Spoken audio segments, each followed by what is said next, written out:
Sa isang bayan na malapit sa kabundukan, naninirahan ang mag-inang, Ina Aling Pining at ang kanyang anak na si Lina.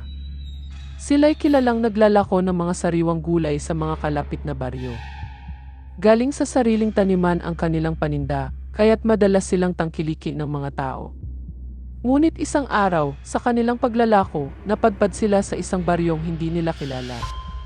Nanay, mukhang tahimik masyado rito, puna ni Lina habang inilalakad ang kariton nilang puno ng gulay.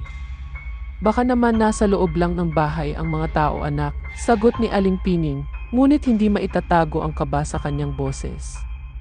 Habang naglalakad sila sa gitna ng baryo, napansin nilang wala man lang bata o matanda sa kalsada. Ang mga bahay ay nakasarado at tanging kaluskos ng hangin ang maririnig. Sa kabila nito, nagpasya silang magpatuloy. Gulay. Sariwang gulay. Murang-mura, sigaw ni Aling Pining. Ngunit sa halip na tao ang sumalubong sa kanila, isang matandang lalaki ang biglang lumabas mula sa isang madilim na eskinita. Kayo'y hindi taga rito, ani ng matanda habang sinusuri sila mula ulo hanggang paa. Opo, naglalako po kami ng gulay. Baka po may kailangan kayo, tanong ni Aling Pining, pilit na umiti kahit ramdam ang kilabot. Ngunit bago pa makasagot ang matanda, biglang bumukas ang ilang pinto ng mga bahay.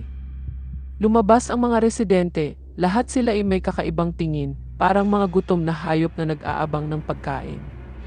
Nanay, bulong ni Lina, sabay kabig sa kamay ng ina. Mga gulay ang dala namin, hindi po kami magtatagal, sabi ni Aling Pining, pilit na nilalabanan ang takot. Ngunit sa halip na bumili, ang mga tao ay nagsimula ng maglapit. Ang kanilang mga matay nagbabago, nagniningning sa dilim, at ang kanilang mga ngipin ay unti-unting humahaba.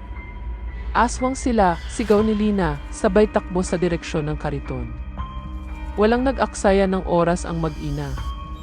Iniwan nila ang kariton at tumakbo papunta sa kakahuyan.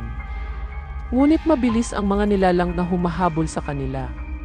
Sa gitna ng pagtakbo, naalala ni Lina ang bawang na dala nila para ipanluto. Nanay, ang bawang. Gamitin natin, sigaw niya. Agad silang tumigil at kinuha ang bawang mula sa kariton. Pinaghahagis nila ito sa mga aswang at isang nakakapasong liwanag ang lumabas mula sa bawang tuwing tatamaan ang mga nilalang. Ang ilan ay umurong habang ang iba'y tuluyang naglaho. Sa wakas, nakarating sila sa hangganan ng baryo. Salamat sa Diyos, bulong ni Aling Pining habang hingal na hingal. Hindi na sila muling bumalik sa baryo ng mga aswang. Mula noon, naging mas maingat sila sa paglalako, laging nagdadala ng bawang at iba pang proteksyon. Bagamat napunta sila sa panganib, naging mas matatag ang kanilang loob. Lina, kahit saan tayo mapunta, basta magkasama tayo, malalampasan natin ang lahat, sabi ni Aling Pining, sabay yakap sa anak. Umiti si Lina, alam niyang tama ang ina.